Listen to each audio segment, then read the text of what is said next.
नमस्कार, अटल मत न्यूज मध्ये आपले सहर्ष स्वागत आहे। दौलताबाद गट क्रमांक 49 मधून रेखा गजानन नांदुरकर या भारतीय जनता पार्टीकडून इच्छुक उमेदवार आहेत। पक्षावर पूर्ण विश्वास असून पक्ष उमेदवारीबाबत योग्य निर्णय घेईल।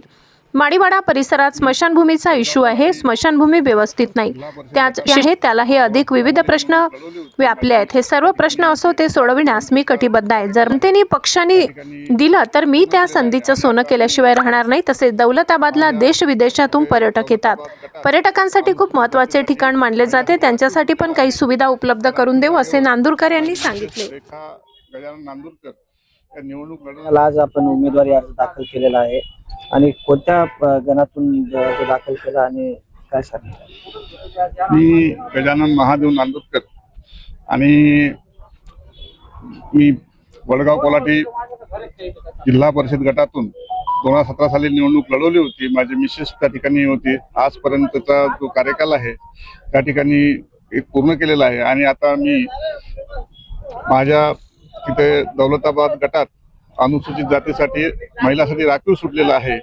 त्या राखीव जागेवर माझी मिसेस रेखा गजानन नांदुरकर या निवडणूक लढवण्याची इच्छुक आहे। मी फॉर्म दाखल करताना पक्षाने दिलेला जो आदेश आहे तो पाळण्यास तयार आहे। भारतीय जनता पार्टीवर माझा पूर्ण विश्वास आहे। त्यांनी मला तिकीट दिलं तर मी 100% लढण्यास तयार आहे, एवढं मात्र निश्चित आहे। तुम्ही जसा वडगाव कोल्हाटीचा विकास केला सर्वांगीण विकास, त्याच पद्धतीने तुम्ही विकास आपल्या दौलताबादच्या विकासासाठी मी कटिबद्ध आहे। कारण की दौलताबादच्या गटात आणि गणात मी जो फिरलोय त्या भागात जो विकास करायचा बाकी आहे, काही ठिकाणी रस्त्यांचे कामं पेंडिंग आहे आणि जो माडीवाडा परिसर आहे, माडीवाडा परिसरात स्मशानभूमीचा एक इश्यू आहे। स्मशानभूमी व्यवस्थित नाही, त्याचं सुशोभीकरण बाकी आहे, त्याला हे असे विविध प्रश्न त्या यातले आहेत।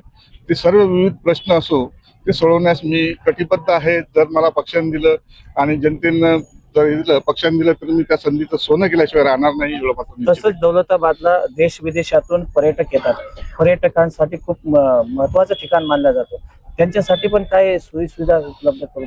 निश्चितच जो पर्यटकांचा जो किल्ला आहे त्याला दौलताबादचा किल्ला म्हणतात आणि त्या किल्ल्याचं सुशोभीकरण आता भारतीय जनता पार्टीच्या वतीनं बराच मोठा निधी त्या ठिकाणी आलेला आहे।